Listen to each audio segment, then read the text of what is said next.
దేవుని నామానికి స్తోత్రం. హల్లెలూయా. ప్రభువైన యేసుక్రీస్తు నామములో అందరికీ కూడా నా హృదయపూర్వకమైన వందనాలు.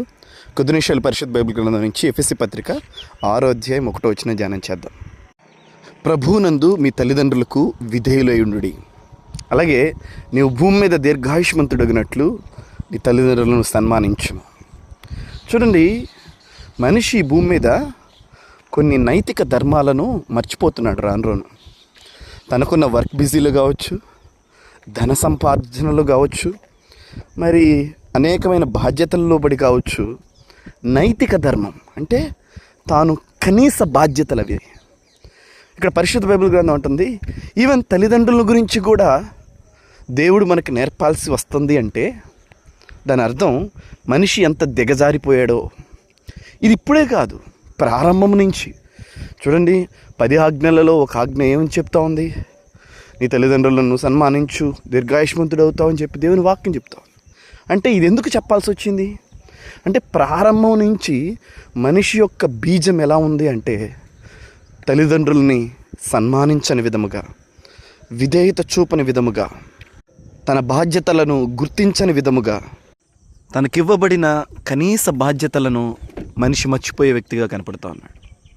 ఈ భూమి మీద మనుషులు అనేక విధాలుగా నష్టపోతూ ఉన్నారు. అయితే ఒక నష్టపోయే మార్గం ఏంటంటే తల్లిదండ్రులని సన్మానించకపోవటమే, తల్లిదండ్రుల యొక్క మాటకు అవిధేయులుగా ఉండటమే.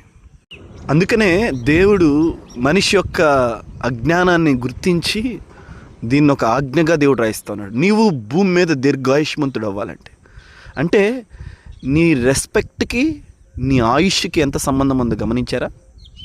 మనము తల్లిదండ్రులకి ఇచ్చే గౌరవానికి మన ఆయుష్కి భూమి మీద ఎంత సంబంధం ఉంది?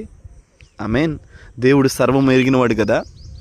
అంటే తల్లిదండ్రులని గౌరవించని వ్యక్తులు ఈ భూమి మీద ఎక్కువ కాలం జీవించరనమాట.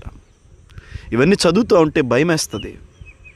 యేసుక్రీస్తు ప్రభువారు తన పరిచర్యలో ఈ మాటలను కూడా గుర్తు చేశాడు. మీకు ఏవేవైతే మరి ప్రయోజనకరమో అవి దైవార్పితమని మీరు అంటారు, కనికరము, న్యాయం అనే ప్రాథమిక అంశాలు మీరు మర్చిపోయారని యేసు ప్రభువారు గుర్తు చేస్తాడు. కనికరము, న్యాయం అనే దాన్ని మర్చిపోతే మనం ఈ భూమి మీద ఎంతకాలం వర్ధిల్తామండి? కనుక కొన్ని ప్రాథమిక విషయాలను కూడా పరిశుద్ధాత్మ దేవుడు మన కొరకు రాయించాడు.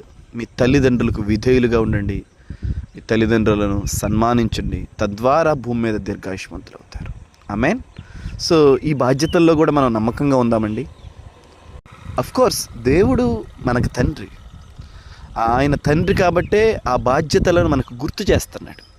కనుక ఈ విషయాల్లో కూడా ఎక్కడైనా మనం బలహీనలు అవుతే ప్రభు ప్రేమను బట్టి ప్రభునందు వారికి విధేయులవుతా, వారిని గౌరవిస్తా, వారికి ఇవ్వాల్సిన ప్రాముఖ్యతను, వారి పట్ల నెరవేర్చవలసిన బాధ్యతలను నమ్మకంగా నెరవేర్చే వ్యక్తులుగా ఉందాం. దేవుడి మాటలు మన వినికిడిలో దీవించును గాక. God bless you all.